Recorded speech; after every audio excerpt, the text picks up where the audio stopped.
Es un gusto hoy saludarlos para presentarles lo que va a ser uno de los últimos eventos del año, que es esta conferencia, la cual van a participar 3 profesores que vienen desde Lima para estar hablando con nosotros en este encuentro de saberes Perú-Argentina.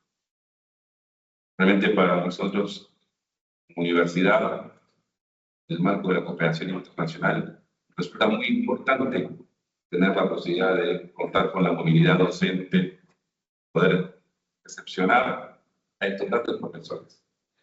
Tenemos al profesor Jorge Martínez Campo Blanco, que de alguna manera viene trabajando muy fuertemente en la educación empresarial fuertemente y también en investigación. Seguidamente, Gonzalo Luna, un columna, otro profesor expositor que nos va a acercar a sus paredes. Y en último término, pero quizás lo más importante, vamos a tener a Rosana, la profesora que nos va a estar acompañando en una temática en donde el pared empresarial se va a tener que interrelacionar con las cuestiones de otras disciplinas sociales, en este caso, una que también tenemos muy fuertemente en nuestra universidad, que es todo lo que tiene que ver con relaciones. La universidad que se creó con este tipo de carreras, desde su nacimiento, ya de las llamadas carreras nuevas, 70 años, que va a ser una carrera más tradicional de la Argentina. No sin más preámbulos, me parece que es muy importante para todos nosotros empezar con esta conferencia, así que, profesor Jorge Martínez Campo Blanco, muchas gracias. Bien, buenos días a todos. Hoy en formato híbrido tenemos presencia en aula, tenemos presencia a través de la virtualidad y qué bueno que estemos el día de hoy teniendo esta gran interacción. Nosotros venimos de Perú y qué bueno poder tener un espacio donde se fluya la expresión peruana y la expresión argentina. Yo tuvimos un gran amigo, el doctor Enrique Stein, argentino, muy involucrado con la consecuencia de la guerra de las Malvinas, condenada a San Juan. Él falleció este año. Teníamos la ilusión de verlo en esta visita. Y recuerdo con mucho cariño que él contaba y decía, los argentinos somos amigos de los peruanos. Cuando hubo la guerra de las Malvinas, los peruanos colocaron su fuerza aérea, le quitaron el escudo rojo y blanco y le pusieron el escudo argentino. Y partiendo de ello, siempre ha habido una cercanía y hoy estamos muy felices de estar en la Universidad Kennedy. Estamos muy contentos de poder contar con la presencia de su señor rector y amigos, porque hoy no solamente vamos a hablar de issues management, vamos a hablar de comunicación en tiempos de crisis o de conflicto y vamos a hablar de protocolo empresarial, pero también vamos a hacer un cierre musical de gente muy querida que naturalmente hace que esto tenga el sentido que tiene que impulsar la academia, no solamente la generación de conocimiento, sino el intercambio cultural. Al final es lo que nos mantiene con ese sostenimiento como cultura y como sociedad. Pues bien, me toca hablar de issues management y responsabilidad social empresarial. Y este es un tema que me toca abordarlo en las aulas universitarias y obviamente llevarlo a un escenario de conferencias donde así se ha solicitado. Y aunque es un término que es hasta cierto punto desconocido, es la posibilidad, es la posibilidad de poder entender cómo nos anticipamos a un conflicto de carácter social desde la perspectiva de la comunicación. Pero esto no va a quedar solamente en un enunciado, realmente vamos a ir a poder entenderlo desde la responsabilidad social y empresarial y el fortalecimiento de las fábricas.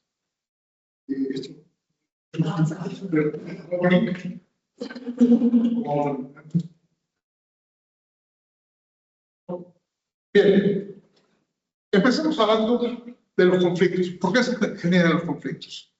Los conflictos surgen porque hay una lucha de poder, es decir, dos bandos que tienen intereses determinados y que no han logrado tener una ruta de solución. En el Perú, probablemente en Argentina también, decimos de que nos han enseñado muy poco la importancia y lo que significa el diálogo. El diálogo como la base de poder gestionar un conflicto determinado.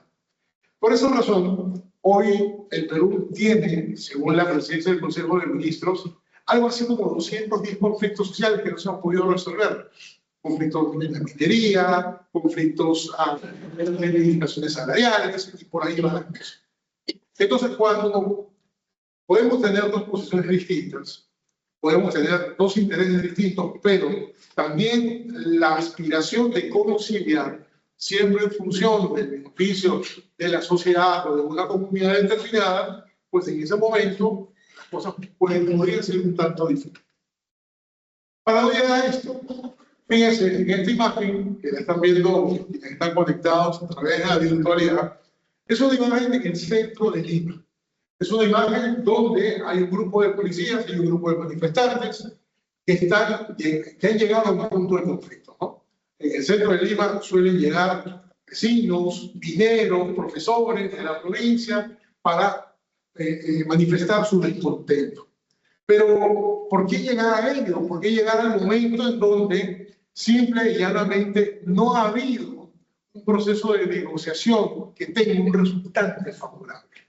Llegamos al conflicto, el conflicto se transforma en violencia, la violencia no les va bien a ningún país porque son sinónimos de retroceso y por ahí la cosa se va a complicar cada vez más. Entonces, ¿qué cosa deberíamos hacer para que esto no ocurra? Y por esa razón, desde hace más o menos unos 40 años, el término de issues management entra a la palestra. Ahora, ¿qué significa el issues management? ¿No? ¿Qué significará eso del issues, de un asunto? Bueno, el issues management es gestionar los conflictos de manera anticipada.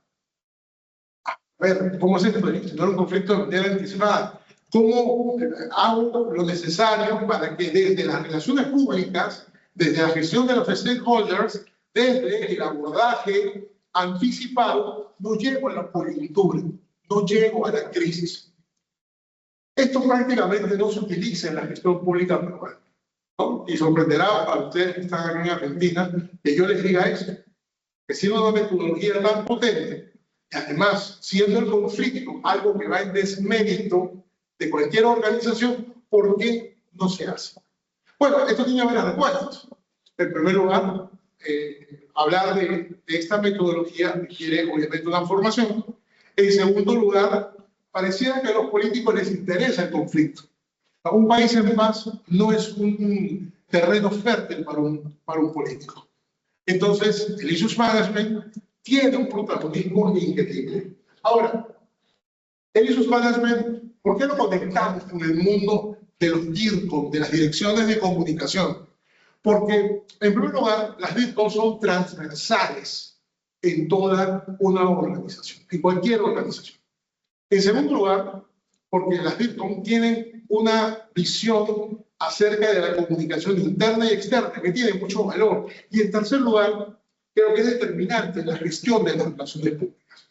Entonces, si logramos poder de alguna manera poner a disposición esta área de comunicación para poder advertirle a la organización qué es lo que deben hacer o qué es lo que no deberían hacer para no llegar a un conflicto, pues entonces estamos alineados. Pero acá hay un dato adicional, y ese dato adicional tiene que ver con el análisis del entorno. Si las organizaciones no son capaces de entender lo que pasa alrededor de ellas, si no son capaces de generar algún nivel de vinculación, pues van a tener una serie de problemas que se les van a ir aglutinando de manera acelerada. Es más, desde las DIRCOM debería haber una suerte de propuesta que sea coherente con un observatorio de manera permanente del entorno. ¿Por qué es importante analizar el entorno? Porque el entorno es cambiante. Porque las fuerzas sociales, culturales, económicas, políticas, van teniendo una transformación permanente. Van empezando a generar un relacionamiento que si no es capitalizado, que si no es entendido por la organización, pues seguramente derivaremos en una suerte de apresuramiento de un conflicto que además habría que poner un punto adicional, que es que un observatorio te impulsa a poder tener una apreciación en tiempo real. Y como dice el salsero Rubén Blades, el cantautor Rubén Blades, panameño, el tiempo no se detiene ni por amor ni por dinero. El tiempo tiene un valor increíble en el mundo en el cual hoy estamos transitando. Entonces, cuando realmente empezamos a alinear estos elementos y lo transformamos en una política de gestión estratégica, pues entonces vamos a tener algunos elementos sobre la mesa que nos van a ayudar a tomar decisiones. Por ejemplo, una organización que sea capaz de sentarse y decir qué problemas podrían ocurrir alrededor de mi marca, alrededor de mi gestión pública, alrededor de la gente que hace vida, de pronto alrededor de mi universidad o de mi municipalidad o de mi ONG. Y les voy a poner un ejemplo para que ustedes vean la dimensión del issues management. Vamos a suponer que tenemos una localidad, como lo hablamos con el señor rector hace un momento, que es una localidad que va a ir creciendo. Si va a ir creciendo, ¿qué va a necesitar? Más hospitales, más escuelas, de pronto yo soy Ministerio de Salud, Ministerio de Educación, va a necesitar tal vez una política donde se impulse mayor vinculación entre el negocio del petróleo y los aspectos sociales. ¿Qué ocurre si yo no tomo decisiones que tengan que ver con creación de nuevas escuelas? En un momento determinado va a haber una falencia, ¿no? Lo que pasa hoy en mi país, por ejemplo. ¿Qué pasa hoy en Perú? Necesitamos que nuestro sistema educativo genere más plazas alrededor de la calidad. Y la verdad es que si un padre de familia no hace cola a las 3 de la mañana para lograr un cupo para sus hijos, tiene que inscribirlo en el sitio donde haya disponibilidad de matrícula. ¿Y qué es lo que va a generar eso? Nos va a generar a largo plazo seguramente algunas deficiencias relacionadas con las propias habilidades que debemos de crear con los niños en las escuelas. De repente vamos a empezar a tener un sistema educativo donde no haya podido generar la política para capacitar a los docentes, donde tal vez empecemos a ver problemas relacionados a nutrición infantil, porque de pronto tampoco generaste la política. Ahora, si echas un poco la historia atrás y empiezas a prever lo que va a ocurrir en el futuro, tú como municipalidad, como ministerio, vas empezando a generar esos posibles escenarios y esas problematizaciones sociales que van a ocurrir y te vas a interponer. No, aquí pensamos que la población va a crecer en un 20% en los próximos 10 años, pues hagamos hospitales, hagamos escuelas, mejoremos la viabilidad, tratemos de ver cómo podemos ayudar con el tema de la nutrición infantil. O sea, no esperar que el problema se genere. Hay que anticiparse a los obstáculos. Hay que anticiparse a los obstáculos. En una de las localidades más pobres del Perú, hay una altísima mortalidad de neonatos. ¿Por qué hay una altísima mortalidad de neonatos? Porque en esa localidad no existe una maternidad. Es decir, existe un puesto asistencial que resuelve un nacimiento, una crisis de vesícula o un ataque de hambre. Al no haber especialistas, hay un mayor riesgo de que exista la mortalidad. ¿Alguien se puso a pensar que esa situación podría controlarse en algún momento? No. Simplemente que ocurra y que ocurra el conflicto. Porque no hay peor acción del Estado que atente contra la vida de un niño de nacimiento que genere mayor rabia y confrontación social. Para que esto ocurra, obviamente hay que cambiar el paradigma. Obviamente tenemos que empezar a ver las cosas de forma distinta. ¿Para qué? Para minimizar las sorpresas, para poder actuar ante situaciones imprevistas y para poder evitar situaciones de crisis. Lo que yo les planteo es algo que tiene que ver con una visión absolutamente distinta del paradigma. Cambiar absolutamente la forma de pensar, de relacionar el Estado con la gente. Porque es la forma en que el Estado dice, mira, yo creo que acá en 5 años va a ocurrir algo, pero yo no quiero que ocurra, entonces tengo que hacer unos esfuerzos para que esto no desemboque en un conflicto de carácter social. Y es que la única manera de poder frenar una crisis desde esta metodología es poder comprender que puede ocurrir en un momento determinado y que para que no ocurra, pues obviamente tengo algunas tareas pendientes. Entonces, reiteramos que la tesis es que esto parte desde el ámbito de la comunicación, desde una estrategia que va a impulsar el relacionamiento aguas afuera y aguas adentro de la organización. Hay una palabra que se usa mucho en el mundo de la sociabilidad, los stakeholders. En español, los grupos de interés. Porque las organizaciones tienen que tener una impronta real y continua de relacionarse con los que son importantes para la vida de la organización. A ver, hablamos de una empresa. ¿Qué es importante para una empresa? Oye, los proveedores y los clientes, ¿verdad? Pero también su talento interno. ¿Qué pasa si hablamos de los stakeholders para una municipalidad? Estarán los ciudadanos, estará su personal, estarán seguramente el gobierno regional, el Congreso, la presidencia, porque esta gestión lo que hace es alinearse en función de algo que puede ocurrir. El profesor Haynes, que esta vez uno de los que ordena la idea de hablar de Issues Management, él escribe un libro que habla de Issues Management, cómo puedo organizar y gestionar el futuro. Y tiene un título recontra vendedor.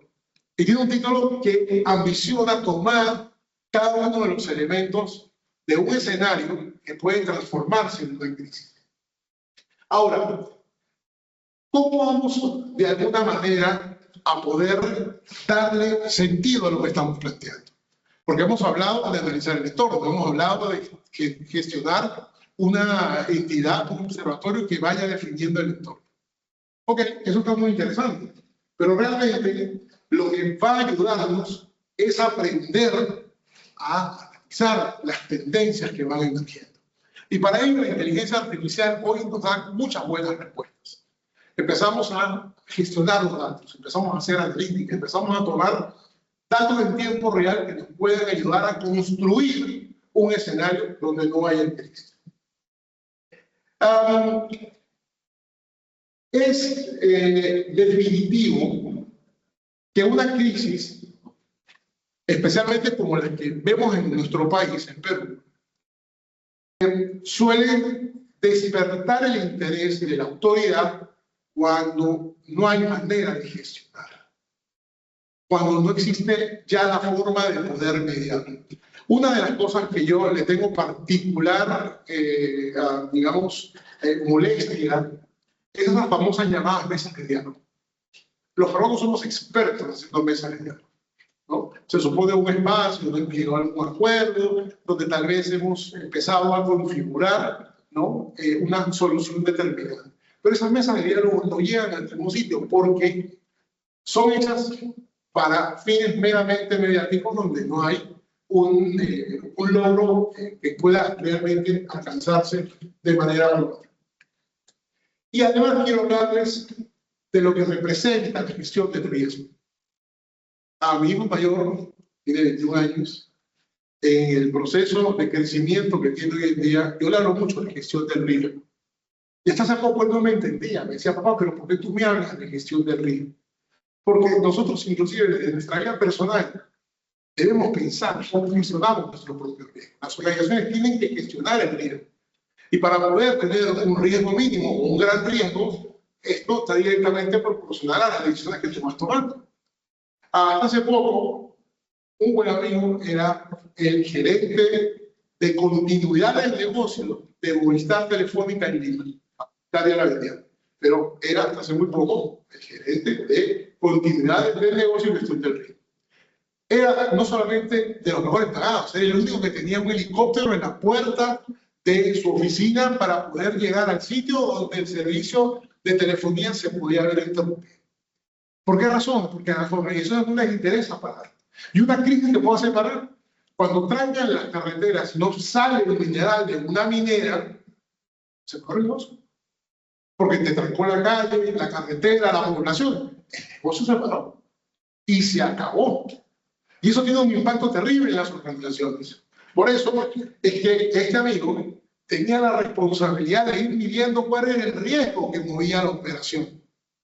Y tenía que tomar decisiones para que ese riesgo siempre estuviera en mínimo. ¿Por qué? Porque tenía que asegurar la bendita continuidad del negocio. He hablado de los stakeholders en varios momentos.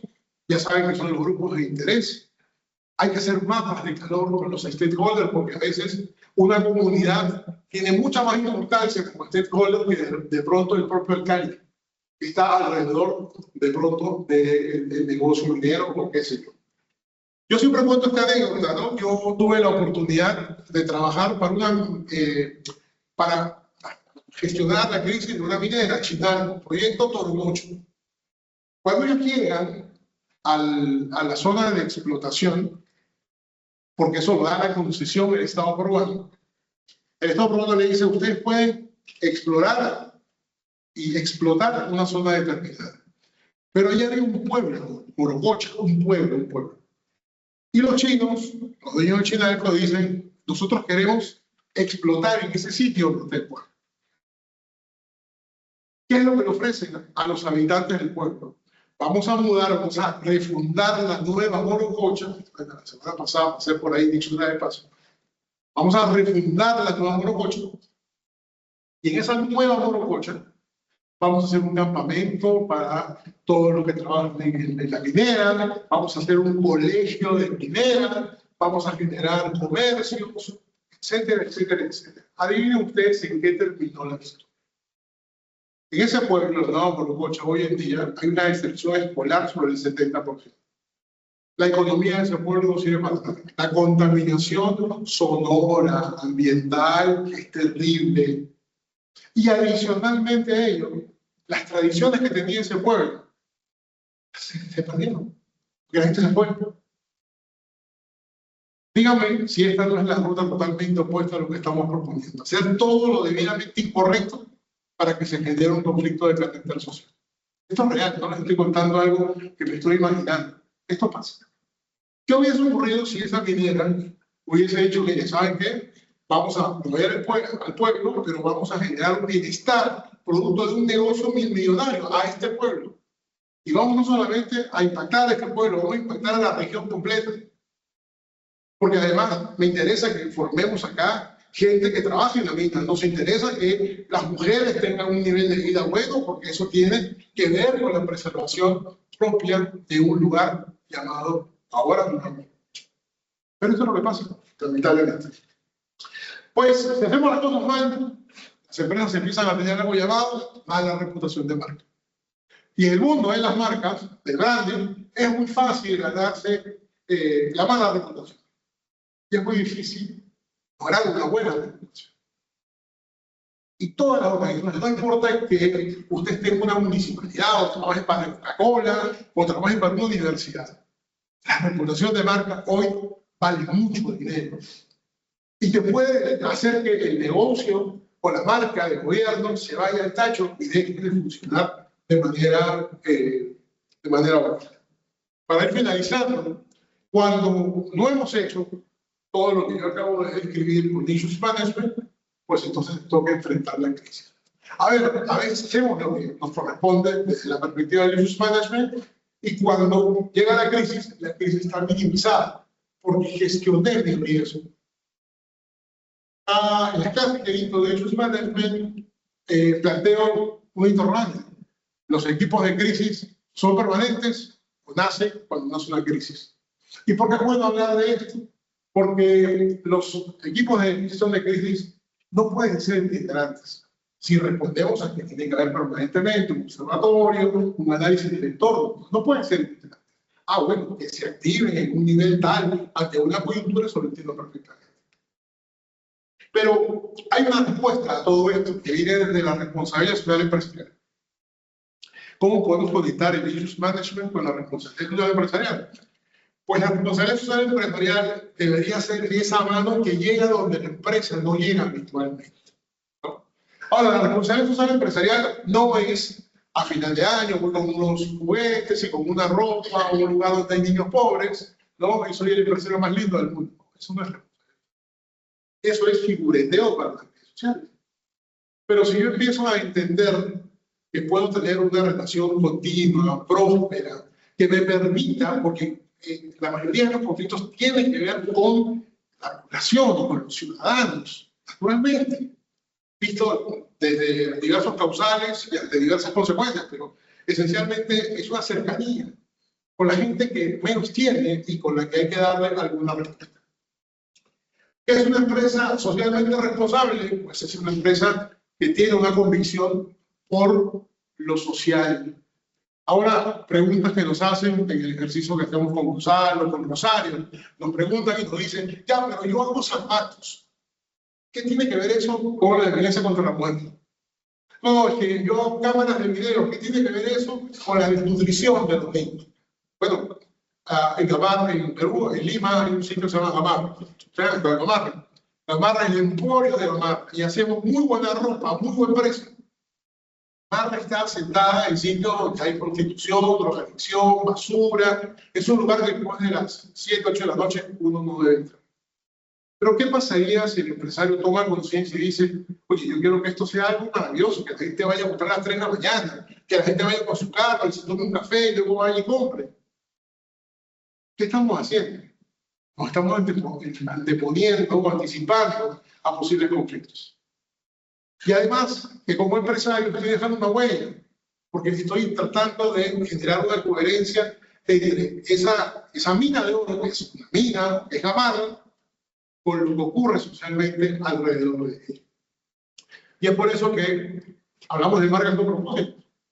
Marcas que se ponen la camiseta de situaciones, de conflictos, de problemas, de intereses sociales, y que logran tener una vocería y que logran hacer cosas extraordinarias. Por ejemplo, ustedes han oído la marca de jabones Dove, D-O-V, Dove. Dove tiene una campaña llamada Belleza Real. ¿La han visto? ¿La han visto por ahí? Dove, ¿qué es lo que propone en esa campaña? Atender la salud mental de las mujeres. Problemas de autoestima, problemas de motivación, de proyecto de vida. ¿Quieren que les cuente cómo es esto? Ponen a un caricaturista a que una mujer se describa y el caricaturista la dibuja. Luego, a esa misma mujer no se describe, sino que la describe otra mujer y el caricaturista la dibuja. Al final hay 2 imágenes. Una descrita por la propia mujer, que sale triste, opaca, y luego otra imagen, escrita por otra mujer, donde aparece como es bella, poderosa. ¿Por qué no se está haciendo esto? Porque saben que hay un problema real. Es una marca de belleza, ¿no? Podríamos decir. No vende neumáticos, pero está comprometida con una causa. Por eso es una marca con propósito, y por eso es que para nosotros era muy importante poder situar en la temática y darle natural conexión en lo que viene. Porque quien viene ahora a continuación es un experto en comunicación. Y es un experto en comunicación visto desde el conflicto y de la crisis. Y es quien va a continuar con esta idea. Y quiero que lo recibamos con un fuerte aplauso. Usamos un volumen. Bien, buenos días a todos. Mi nombre es Gonzalo Coluna, vengo de Perú, la representación del Centro de Investigaciones Científicas, Sociales y Tecnológicas del Perú, CICSTEP. Como lo había mencionado mi compañero Jorge Martínez, nosotros estamos haciendo también este tipo de encuentros y participando en este tipo de encuentros para compartir con todos ustedes acerca de hechos de comunicación, issues management, protocolo y todas las actividades que tienen que ver con comunicación. El tema que vamos a ver ahora se refiere a la comunicación en tiempos de crisis. ¿Por qué hablamos de comunicación en tiempos de crisis? Porque la comunicación es transversal a todo fenómeno social. Ese es un concepto básico. Por eso la pregunta que estoy dejando ahí es: ¿qué es la comunicación? Todos nosotros en algún momento de nuestra vida nos hemos visto inmersos en algún hecho social y tenemos cierto conocimiento sobre la comunicación. Entonces, la comunicación se puede interpretar de varias maneras. Es la emisión de un mensaje de un emisor hacia un receptor, teniendo en cuenta el contexto. Es el intercambio de mensajes también, o puede también ser un sistema de comunicación donde los códigos y los contextos culturales inciden en la recepción adecuada del mensaje. Podemos encontrar muchas teorías, pero la comunicación, al fin de cuentas, tiene un papel muy importante en la transmisión de mensajes. Y hoy en día lo que tenemos nosotros son nuevos escenarios de la comunicación. Estos escenarios se marcan por unos conceptos, por ejemplo, los nuevos medios. Cuando yo estudié comunicación hace mucho tiempo, los nuevos medios para nosotros eran la televisión, porque los medios más antiguos, con lo que más se consumían, era la radio y la televisión y la prensa escrita.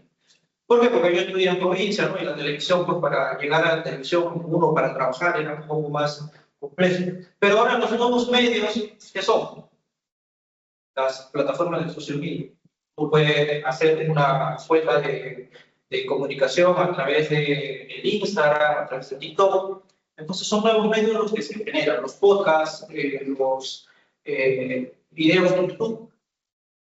Pero no solamente hay nuevos medios, sino también hay agendas emergentes. ¿Cuáles son esas agendas emergentes? Las nuevas posturas que toma la sociedad con respecto a ciertos temas. Por ejemplo, la protección al medio ambiente. Todo lo que implica la protección al medio ambiente está dentro de las agendas emergentes. Hoy en día las empresas no solamente tienen que verse inmersas en lo que sus stakeholders les piden, o sus inversionistas, por ejemplo, sino también en lo que el contexto sociocultural también demanda. Y hablando del contexto sociocultural, tenemos cambios culturales. ¿A qué se refieren los cambios culturales? Por ejemplo, el tema del derecho de las condiciones LGTBI. Eso también está hoy en la palestra. Y las marcas también, las empresas, a través de la comunicación corporativa, tienen un papel muy importante con respecto a ello.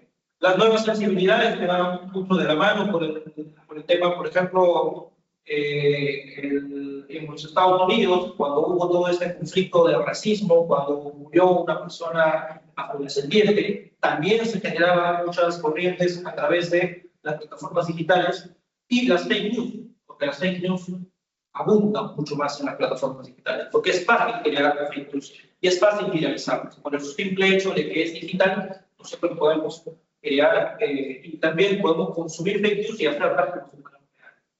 Entonces, estos son los nuevos escenarios de la comunicación.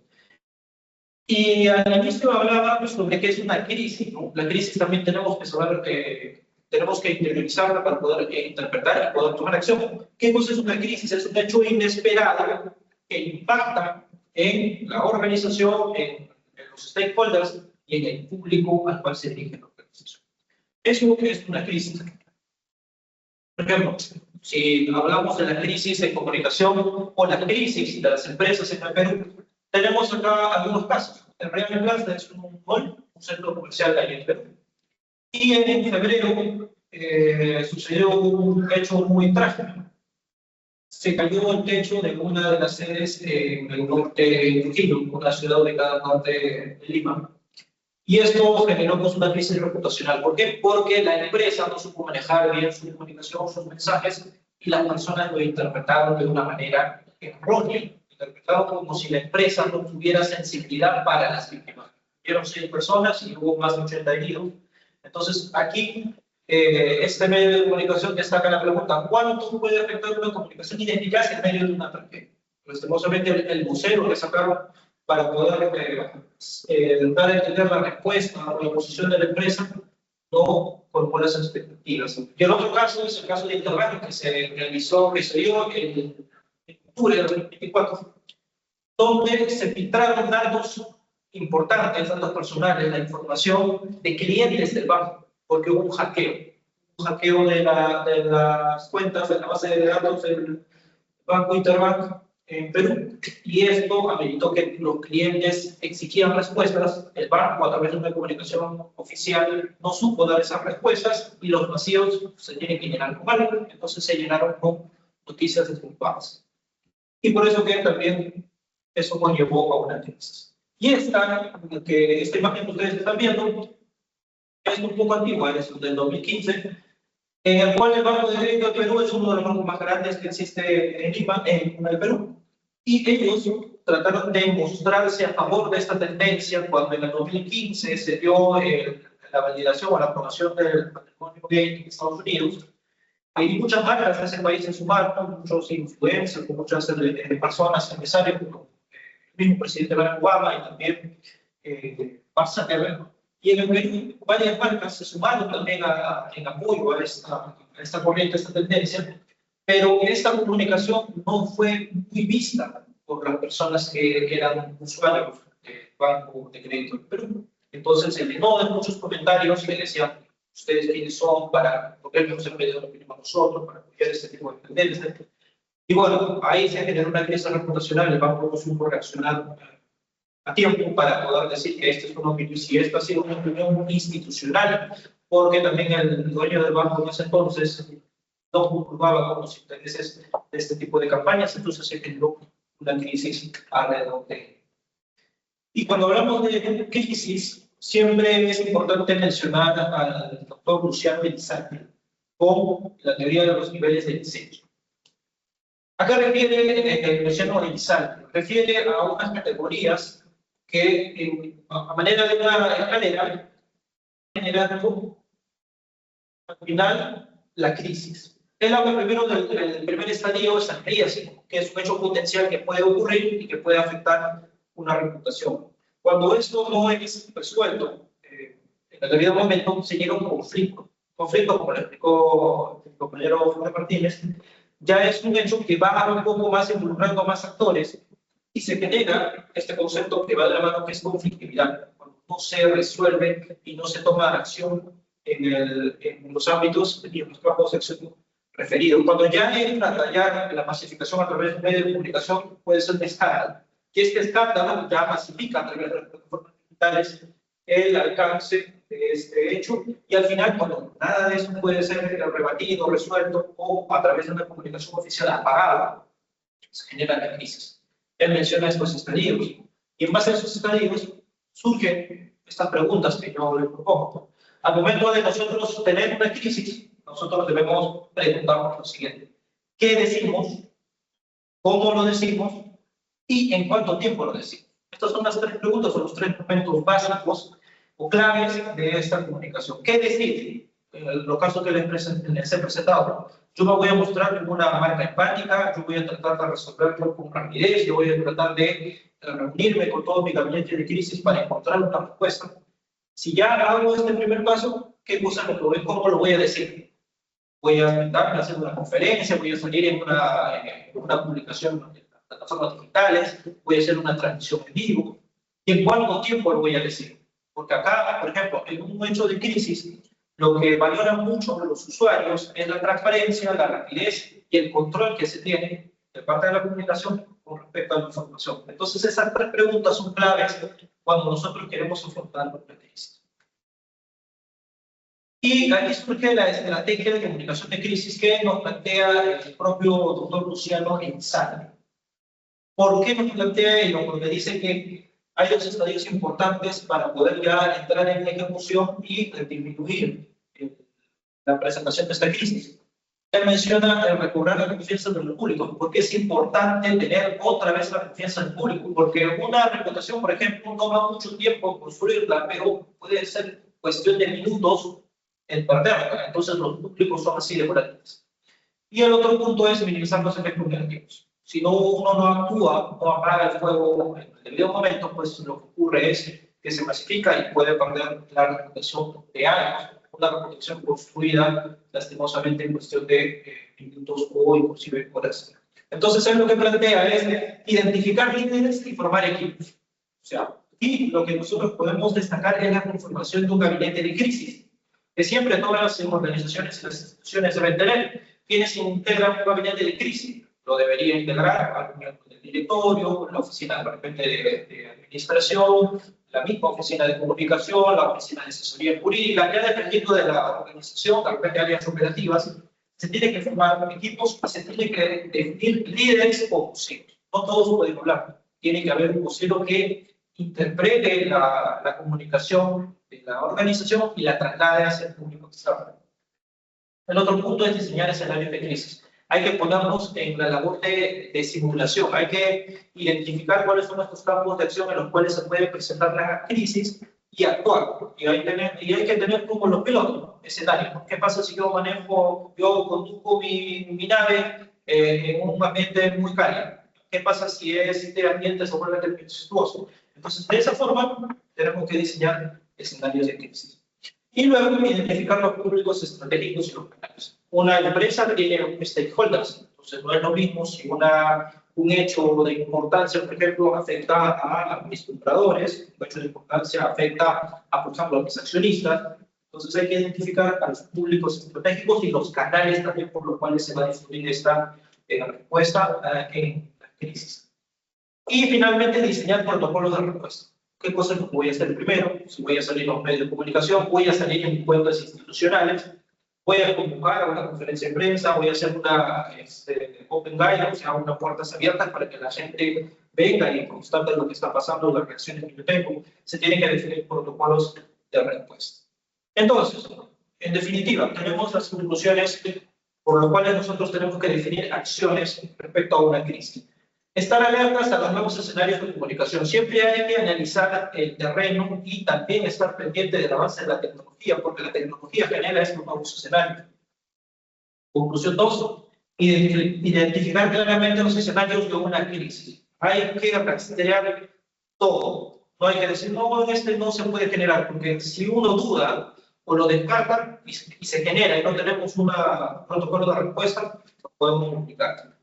Y tercero, aplicar la estrategia de comunicación considerando los distintos tipos de público. Una estrategia no puede funcionar si es que no consideramos eso, porque lo que hacemos para el público consumidor no va a ser lo mismo cuando apliquemos a un stakeholder, por ejemplo, los proveedores, o cuando lo hagamos con los inversionistas. Entonces ahí tenemos el tema con respecto a la comunicación de crisis. Muchas gracias. Y acá vamos a dar paso, luego que hemos hablado de la comunicación de crisis, a un tema más importante con respecto a la parte interna también de la comunicación, que es el tema del protocolo, cómo actuar en definidas situaciones, en situaciones específicas, y esto lo va a desarrollar la profesora Rosario Lastra, que a continuación va a estar con ustedes. Muchas gracias. Bien, buenos días. También soy de Perú. Estamos aquí de visita, invitados. Muchas gracias, Cristian, por cerrar ya este ciclo de conferencias. Y la palabra protocolo deben haberlo escuchado en pandemia, ¿no?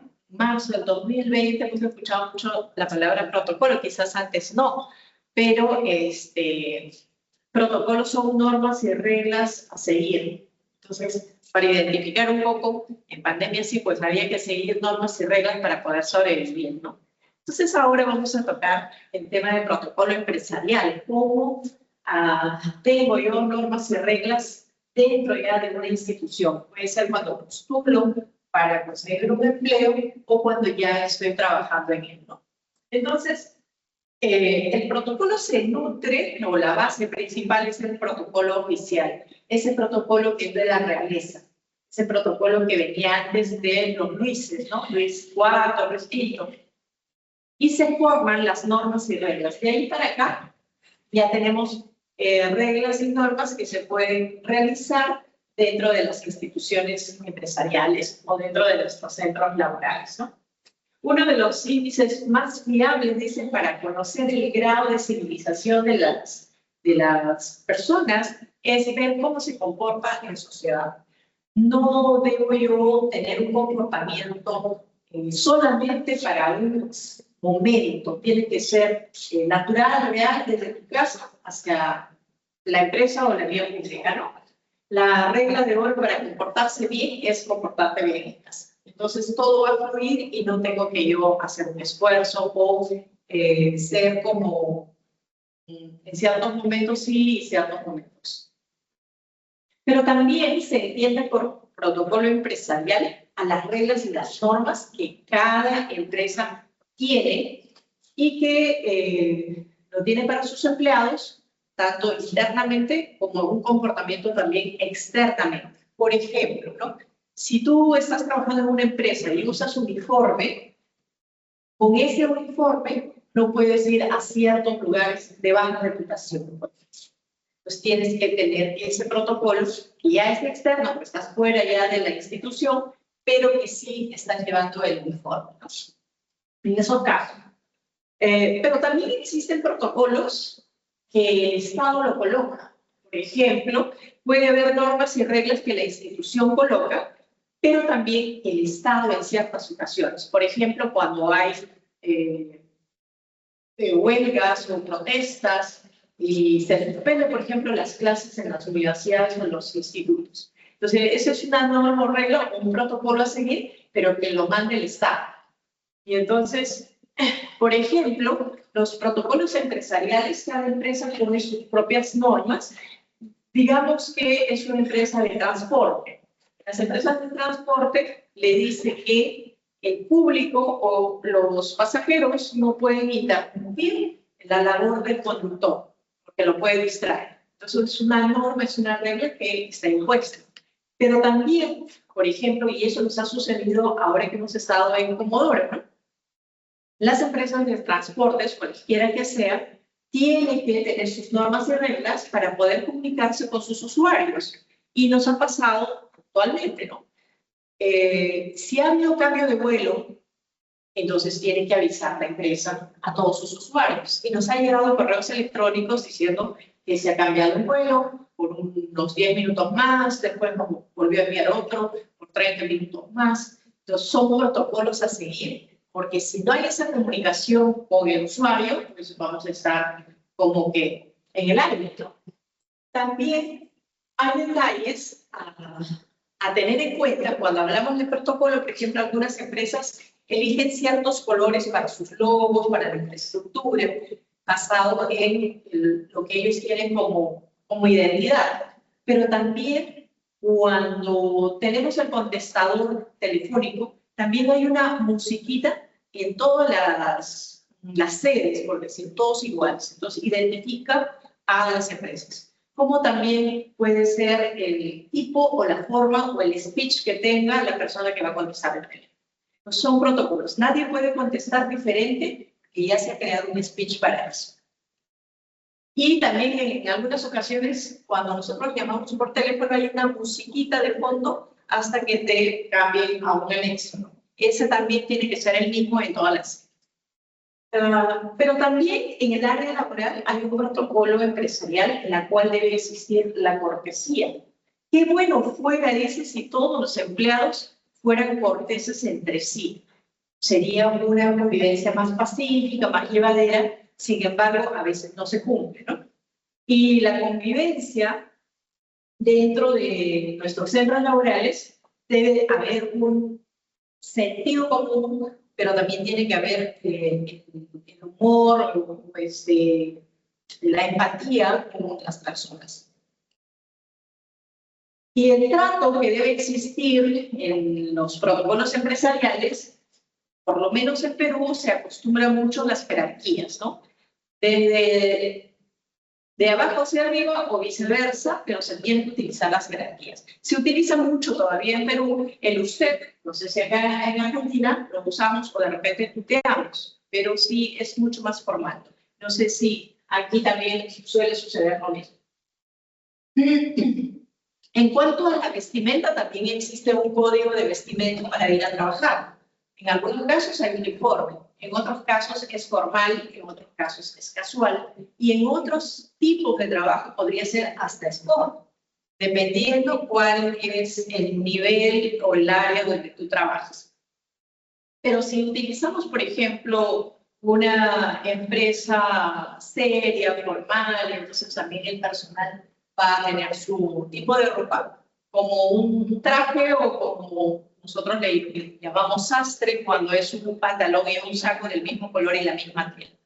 Cuando tenemos dos colores combinando, un color abajo y otro color arriba, ya le llamamos algo más casual, ¿no? No es tan formalito. Ahora, no siempre los protocolos son iguales. Hay protocolo laboral, pero también hay protocolo social, y muchas veces se confunden. En los centros laborales, todos somos iguales, somos neutros, pero en los protocolos sociales, de repente, la precedencia de la mujer prima, ¿no? Por ejemplo, si yo voy a atravesar una puerta con una persona que tiene más jerarquía, que vendría a ser mi jefa o mi jefe, pero los dos hemos llegado al mismo tiempo para atravesar la puerta y obviamente ambos no podemos atravesar. Tiene que pasar uno primero. ¿Quién pasa primero?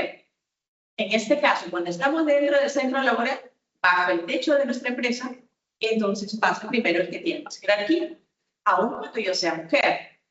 Pero ¿qué pasa en la vida social? Llegamos las dos personas, no nos conocemos o somos amistad o de repente conocidos, pero hemos llegado a la vez. ¿Quién pasa primero? Pasa primero la mujer, por precedencia. Pero en los centros laborales no es el mismo protocolo. Bien, entonces hay algunas cosas que debemos evitar también. Por ejemplo, en el ambiente de trabajo debe ser de género neutro, que les digo, todos somos iguales. No existe la precedencia de hombre-mujer, solamente existe la precedencia de jerarquía, o sea, el jefe y los demás, hacia abajo. En las comidas de negocios que siempre participamos, por ejemplo, el fin de año, por ejemplo, el aniversario de la empresa o el aniversario de estas patrias que cada país tiene. Siempre se hacen reuniones, pero son reuniones laborales, son reuniones de camaradería. No son reuniones sociales, sin embargo, la gente lo va a confundir, ¿no? Porque vamos a encontrar, por ejemplo, podemos participar en desayunos, en almuerzos, en cenas, o en cenas fiestas. O también se puede participar de paseos corporativos, pero sigues estando dentro del centro laboral. Por lo tanto, hay ciertos protocolos en la cual se debe mantener la formalidad y, por ejemplo, se debe evitar los romances en los centros laborales, porque eso perjudica finalmente el clima laboral, perjudica los resultados que se pueden tener, y ya si una relación termina, entonces es un poco incómodo trabajar juntos. Tratar con debido respeto a los superiores, más prima la jerarquía que el género. En todo caso, en los centros laborales el protocolo dice que es jerarquía, edad y género. En la vida social primero es la edad y luego el género. No existe la jerarquía. También cuando hablamos de el vestuario, en el caso de hombres y mujeres, en Lima se acostumbra en muchas empresas, no en todas, pero sí en la mayoría, usar los viernes casuales. O sea, tú puedes ir más casual que lo normalmente si vas en terno o en traje. Entonces, hay un poco de confusión, menos en Perú, hay un poco de confusión, que el hombre entendió que le dijeron, ya, el viernes vas a venir casual, sin corbata, por ejemplo, ¿no? Pero entonces entendió que va a ir con jeans, zapatillas y polo. O no sé cómo le dice polo aquí. ¿Cuál? Polera. Remera, ok. Entonces, la mujer entendió que ahora que va a ser viernes casual, voy a ir con falditas muy cortas, o de repente, no sé si acá le dicen leggings, o va a ir con pantalones jeans rotos, con botas, con zapatilla, con cosas un poco más escotadas, por ejemplo, ¿no? Y se entendió mal, o lo quisieron entender así las personas, porque a veces están muy saturadas de usar un traje. ¿Ok? Entonces, se deberían poner códigos de vestimenta de acuerdo al tipo de empresa en la cual trabajan. Si los viernes no quieren hacer casual, pero sin llegar a hacer un sport. En este caso, evitar los jeans rotos y las zapatillas. Y si bien es cierto que ya en todos los países se ha generalizado el uso de las zapatillas, ¿no? Pero hay que comprar en todo caso zapatillas urbanas o zapatillas que van más con la ropa que usar los tacos, por ejemplo. Bien, entonces, en la vida laboral, por ejemplo, ¿no? Lo que les comentaba, lo de la puerta, ¿no? Si yo abro la puerta a alguien, sostengo la puerta a alguien, en la vida social, el hombre sostiene la puerta para que pase la dama. Pero en la vida laboral, no. Cualquiera de los dos puede sostener la puerta. Entonces, ahí, por ejemplo, si subimos a un ascensor, entramos a un ascensor, estamos hablando de la oficina, del campo laboral. Cuando ya estamos todos adentro, pero hay que salir del ascensor, ¿quién sale primero? Es la pregunta, ¿no? A veces el jefe está dentro de ese grupo y todos nos aislamos así un poquito para que salga primero el jefe. Y solamente usamos el sentido común, ¿no? El que está más cerca a la puerta sale primero, para que luego podamos desembarcar todos, ¿no? Pero siempre se entiende al jefe y le hacemos espacio, ¿no? Por ejemplo, aquí tenemos un escritorio grande, viene una persona y muchas personas van a hacer esto de acá, ¿no? A través de esta mesa. ¿Qué tendría que hacer? Salir para poder recibir a la persona, sin este obstáculo. En el caso de las presentaciones también, ¿no? A veces nos olvidamos de la presentación. La presentación tiene tres reglas básicas. Uno es tener en cuenta la jerarquía de la persona, el género de la persona y la edad de la persona. Si estamos bajo el centro laboral, solo prima la jerarquía.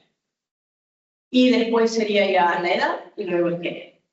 En la vida laboral, que digo, en la vida social no, porque no hay jerarquía ahí. Todos somos amigos, familiares, y entonces prima la edad y luego el género. Por ejemplo, con las tarjetas de presentación. Las tarjetas de presentación hay que saber dar en qué momento y a quién. No podemos a veces entregar tarjetas y entregarlo como un volante, ¿no? O sea, todo se empieza a repartir como no sé si aquí en las fiestas infantiles el payaso reparte su tarjetita a todos para que todos sepan o hagan su publicidad. En el caso de la vida laboral no es así. Entregas a las personas que corresponden, lo puedes hacer al inicio o al final, pero no durante una cena, por ejemplo, que se empiezan a repartir a veces en la mesa, ¿no? O es al inicio o es al final, para que la persona identifique quién es la persona, cuál es el cargo, y bueno, ahí haría sus redes, etc. En la vida laboral también, a veces tratamos a nuestros jefes o compañeros de trabajo, como ya tenemos mucho tiempo trabajando, pues seguramente los tuteamos, o sea, seguramente hay un nexo más cordial, más amistoso, pero estas no se deben dar cuando hay, por ejemplo, extraños en la oficina. Puede ser un hall o una sala de espera y hay proveedores, visitas, clientes. Yo no lo puedo tutear o tratar de minimizar al jefe, a veces porque le decimos por su nombre, sin la jerarquía, se deben evitar. Las felicitaciones al personal, el jefe lo debe hacer en público, para que todo el mundo sepa, pues el mejor empleado del mes, o ha llegado a tal meta, etc. Y vamos a ver ahora los errores de protocolo empresarial. Por ejemplo, la falta de puntualidad. En muchos casos se da, en muchos países latinos también, la puntualidad es como la enfermedad del país, ¿no? Te citan una hora y llegan 10 minutos, media hora tarde y a veces hasta una hora más tarde.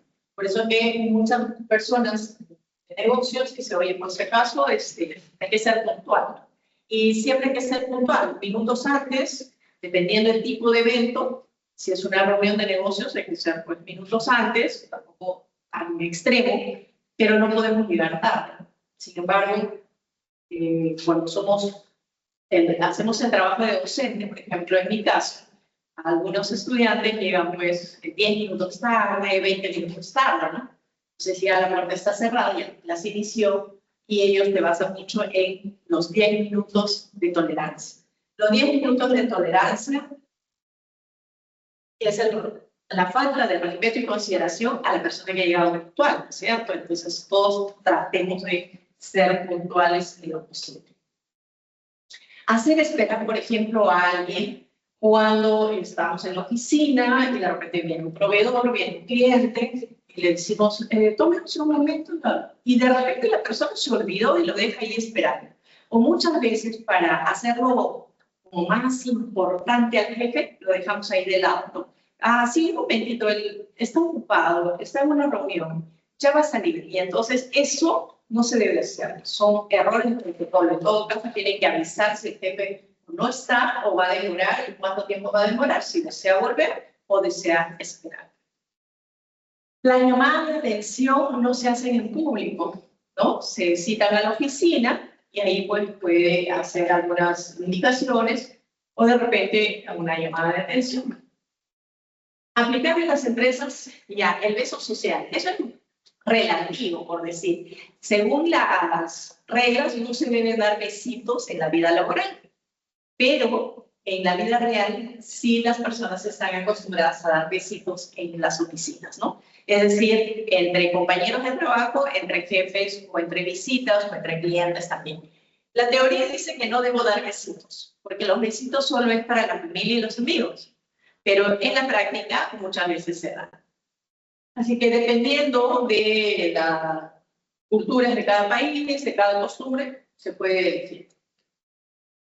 Si estamos en una reunión, estamos hablando en la empresa, en la oficina, no debo contestar llamadas personales, salvo que fuera pues una cosa de emergencia, algo que puedo leerlo, pero hay muchas reuniones de negocios donde está hablando, está presentando un proyecto, está explicando, y la mayoría de personas abre su celular para poder estar contestando mensajes de WhatsApp, por ejemplo.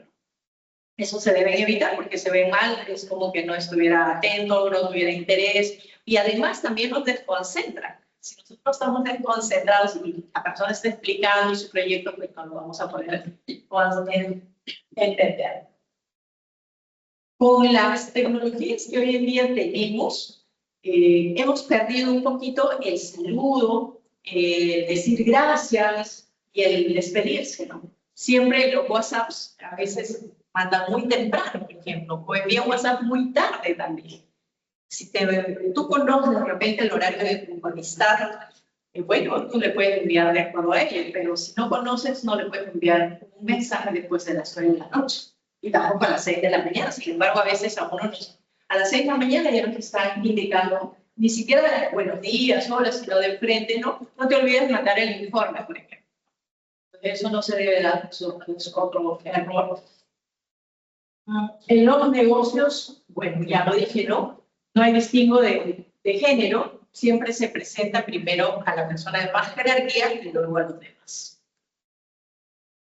Siempre hay que decir el nombre y el cargo de la persona para que la otra persona pueda identificar quién es, porque puedo decir el nombre, pero yo no sé qué cargo tiene. Puede ser una alta jerarquía o de repente uno mediano o uno más abajo. Si yo digo el nombre, tengo que también usar el primer apellido y el cargo. Si vamos a tomar la palabra, como en este caso, debemos llevar un control, ¿no? O una persona, ¿no? Como el caballero aquí, puede decir, le falta 5 minutos, pero no explayarnos. A veces en las reuniones está determinado 30 minutos como hora y se explaya 40 a 1 hora y eso ya modifica todo el programa. Tutear a los desconocidos. No puedes tutear a alguien que se acaba de conocer. Siempre va a existir el usted, por lo menos en Perú lo usamos. A veces en otros países no, pero por lo menos cuando recién conoces a la persona, debo evitar. Sentarse en una mesa donde vamos a hablar de negocios, preguntar dónde me debo sentar. O sea, si te invitan, supongamos que esto fuera una mesa y te invitan a pasar, debe uno preguntar, no sentarse donde uno desea. En todo caso, una persona te va a indicar. Puede ser también una manera que yo jale la silla, y por aquí, por favor, y es una forma de decirle, siéntate aquí. En el caso de las mujeres ejecutivas deben proyectar una imagen formal, una imagen de empoderada, de lideresas a través de la vestimenta. Evitar los jeans, las zapatillas, los escotes, las faldas cortas. Cuando vamos a tomarnos una foto protocolar, por ejemplo, uno tiene que cerrarse el saco. Cuando uno camina, sí puede estar con el saco abierto, ¿no? Pero cuando vas a hacer ya todas las fotos protocolar, la foto final, estamos hablando de negocios, en las empresas, te cierras o te botonas el saco y las cosas. Cuando nosotros tenemos el saco ya abotonado y hacemos esto, o sea, porque queremos abrazar, el saco se deforma un poco, ¿no? Entonces uno tiene que tener las manos libres. Bueno, en conclusión, el truco que mejor funciona es dejar que la otra persona actúe para no equivocarte. Si tú te apresuras, puede ser que si no sabes nada del protocolo, te puedes equivocar y ya todo el mundo se dio cuenta. Pero si no sabes nada, deja que la otra persona actúe y tú lo guías. De tanto que tú no te equivocaste, sino la otra persona. Entonces también es importante la prudencia, el tino, el sentido común para poder salir pues airoso de las reuniones de negocios. Muy bien, hasta ahí entonces muchísimas gracias por haber participado.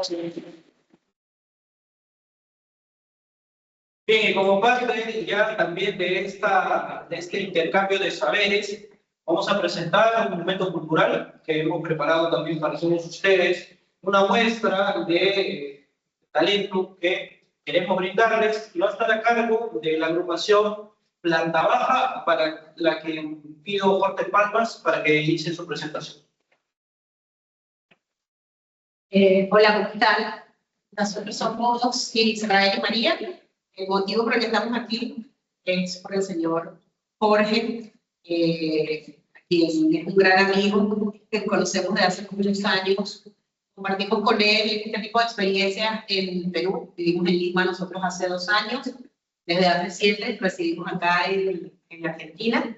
Pero bueno, esos 2 años que estuvimos en Lima, estuvimos compartiendo en aquel momento con Planta Baja algo que se denominaba música con propósito, que era llevar este tipo de encuentros culturales a ámbitos ya más educativos, luego después de hacer este tipo de ponencias, como también generar el intercambio cultural que queremos mostrarle hoy. Bueno, gracias a Jorge por la invitación y a la universidad también por recibirnos en este espacio.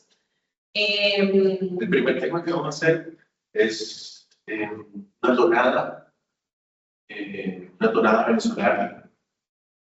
En algún momento, gracias a la explotación petrolera, en Venezuela creció muy rápido, muy de repente, y se industrializó todo en la ganadería, y evidentemente, estoy hablando de hace más de 50 años, y ya no se ordeñaban las vacas tradicionalmente, sino que ya estaban las empresas que ordeñaban las vacas. Por lo tanto, la tonada, que era un canto que se le cantaba a la vaca para ordeñarla, estaba en peligro de extinción.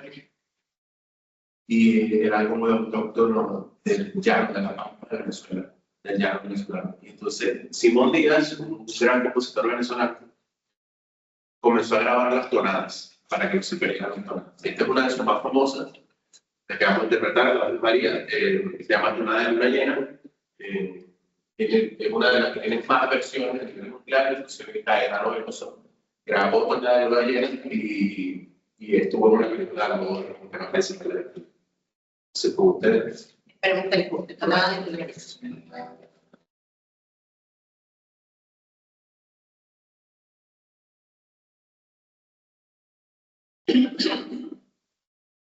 Vamos, porque los cambios de clima aquí en Argentina tienen bastante. Yo vi una persona remota de arriba, y es como enamorar tu corazón con el mío. Yo vi una garza morada dándole de arriba. Así es como se enamora. Así es como se enamora tu corazón con el frío. Corazón con el frío. La luna llena me envuelve.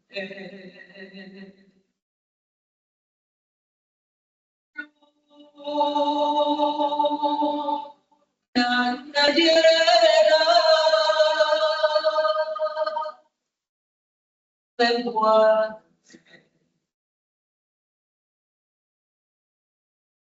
Anda muchacho a la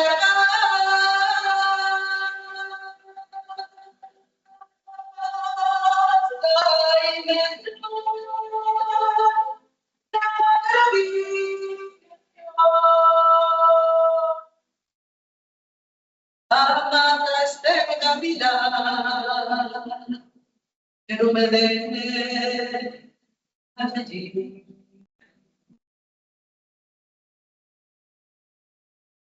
La luna me está mirando, yo no sé lo que ver, yo tengo la ropa limpia y el sol me la ve. La luna me está mirando, yo no sé lo que ver. No tengo la ropa limpia. Yo tengo la ropa limpia llena de la lavé. Ayer tarde la lavé. La luna llena menguante.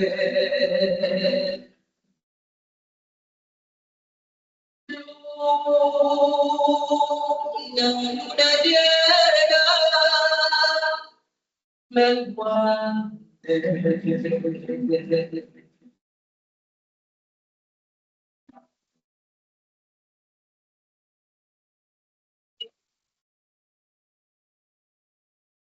Para continuar, el repertorio que hemos abordado últimamente con nuestro dúo, antiguamente cuando nació Planta Baja, que fue en Venezuela, éramos 100 integrantes. Cuando estuvimos en Perú éramos 4 integrantes, ahora somos 2 integrantes. Cada vez va arreglando gente, pero bueno, va sumando experiencias en el camino y sumando repertorio, que es lo más importante. Entonces, el repertorio que estamos abordando ahorita es bastante español, la música española. Y para el siguiente tema vamos a invitar a Jorge que nos acompañe en el cajón peruano para que esto suene más sabroso.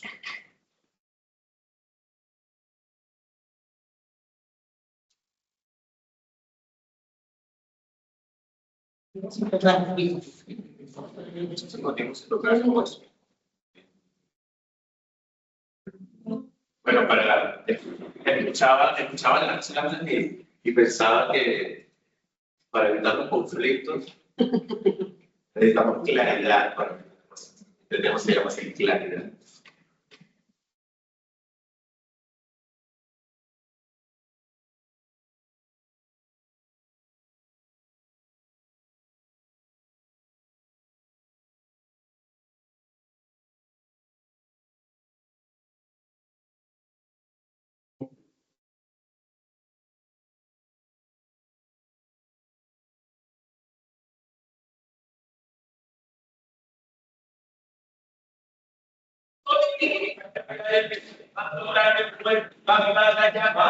Que llevo por dentro yo, para que se me fuego, para que se fuerte, porque no tienes bajo el miedo, y el dolor que me trajiste tú. Capaz que no debemos de bajar, ay, claridad,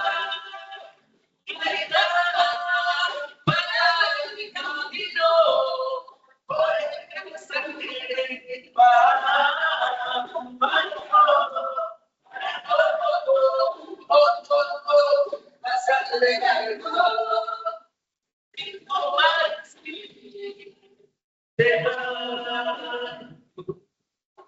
tantas cosas que no hemos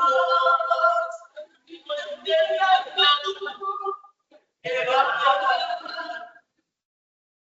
alumbrando todo, siempre adentro, soplamiento de abdomen, soplamiento de abdomen, soplamiento de abdomen,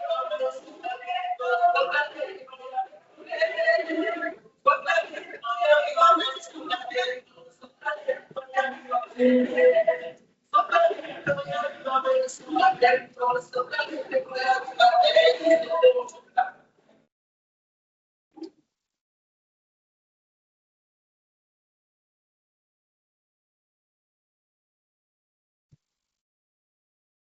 Cómprame, y a mí también cabe fuerza, entendimiento, para comprender lo que siento. No te imaginas, no te quieras de lo que hay que ver, pero necesito otro para el pensamiento.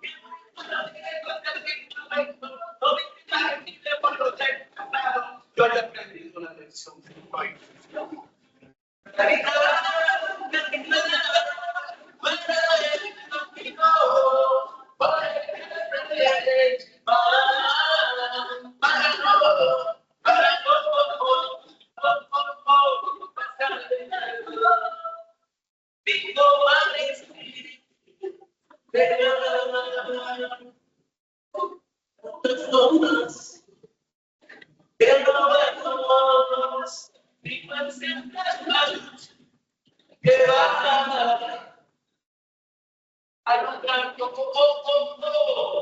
Siempre adentro, siempre adentro de mi cabeza,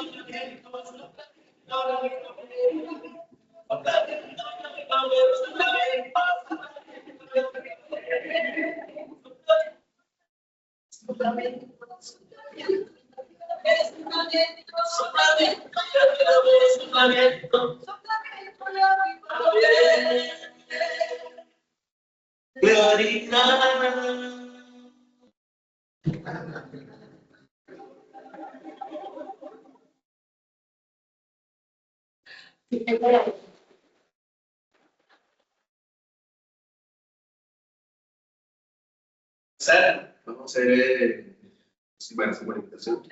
Repito, estamos muy contentos, aparte de este momento tan otra vez, para tocar juntos. Sin un ensayo previo, existe esta química entre nosotros que está bueno. Ya le dije que se jugara por conocer. Vamos a hacer un tema que se llama Moliendo Café. Es un tema del compositor venezolano Hugo Blanco. Es un tema que aquí se conoce bastante bien, al menos la melodía. Ya la van a escuchar y me van a decir entonces dónde ha estado esa canción presente acá. Y es un tema pues, que narra la historia de la época de la esclavitud, cómo eran las moliendas de café en los campos en Venezuela. Yo sé que escuchan la melodía y ya la van a ir asociando. Bueno, un tema que es del maestro Hugo Blanco. Muchísimas gracias por la Gracias por invitación. la invitación. Espero que nos veamos. Cuando la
Correcto, adelante. Gonzalo. Vale. Tenemos un anuncio importante que contarles. Bueno, agradezco a todos los expositores, que incluye el grupo musical, por estas 2 horas que nos han hecho sentir a todos la importancia de estudiar una relación muy cercana con la cultura. Eso es lo que nos identifica como latinos, que somos, y en definitiva, así nos diferenciamos para bien en todo el mundo. Partiendo de las experiencias que nos han traído los profesores y sabiendo que muchos de los temas que abordamos también estamos indispensables, que seguramente vamos a seguir teniendo más instancias como esta. Ahora, Y si le parece, ahora vamos a hacer un convenio entre el Centro de Investigaciones SIXTEP y nosotros para poder estar llevando adelante esta tarea tan futura. claro que sí. Y lo que está haciendo. Todo está sentado, ¿no es cierto?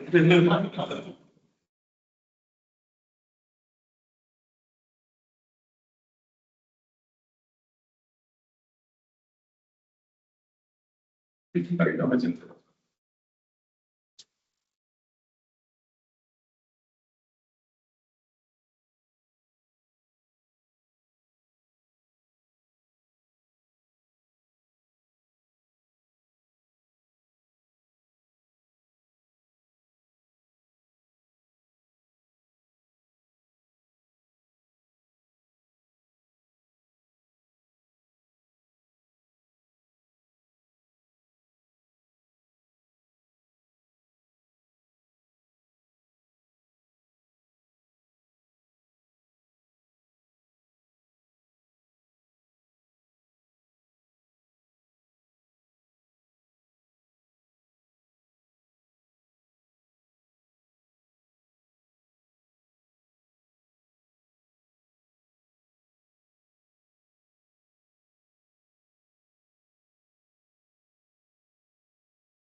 Una para cada uno.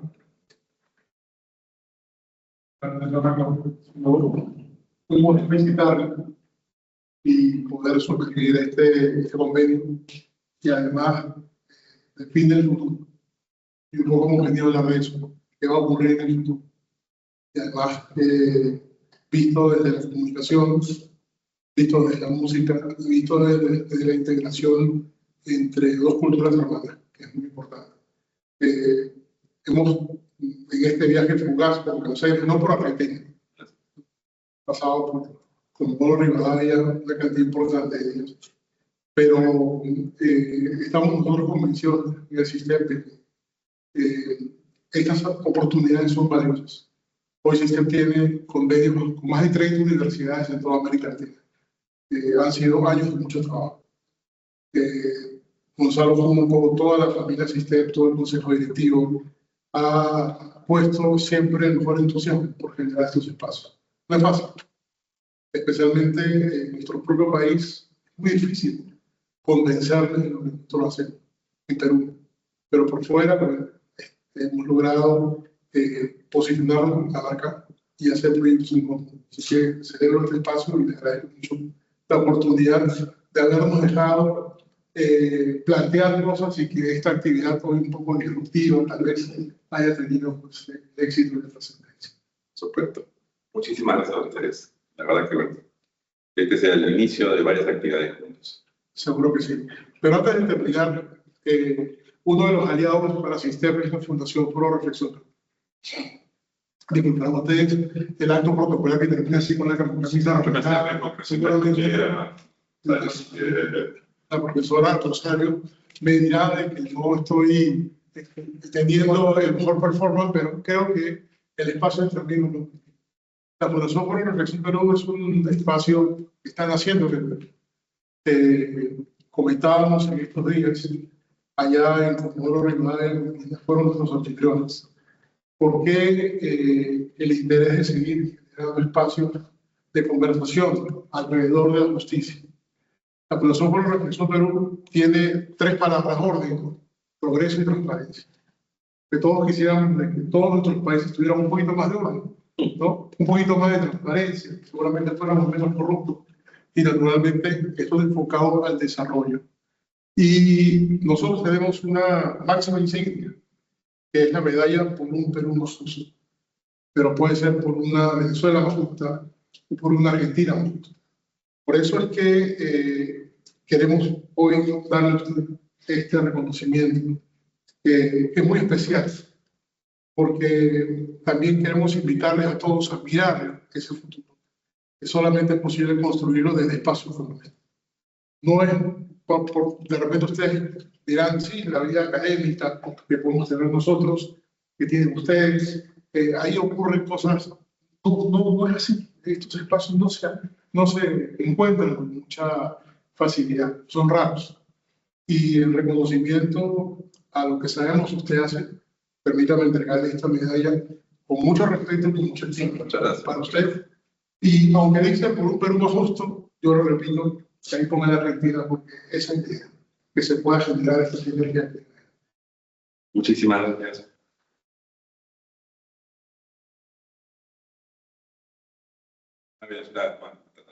Bueno, sí, definitivamente. Acabamos de firmar convenios, asociaciones de profesionales para poder estar facilitando el ejercicio de su profesión en la Argentina. Recientemente, este gobierno habilitó que las universidades de gestión privada también puedan participar de ese proceso de convalidación, que si bien estaban haciéndose en las universidades nacionales, nada demora, pero muy. Bueno, la Universidad Kennedy fue de las primeras universidades que se incorporó a esto con el compromiso con que Venezuela sea totalmente más justa. Sí, muchas gracias, Gilberto. Gracias, Por favor.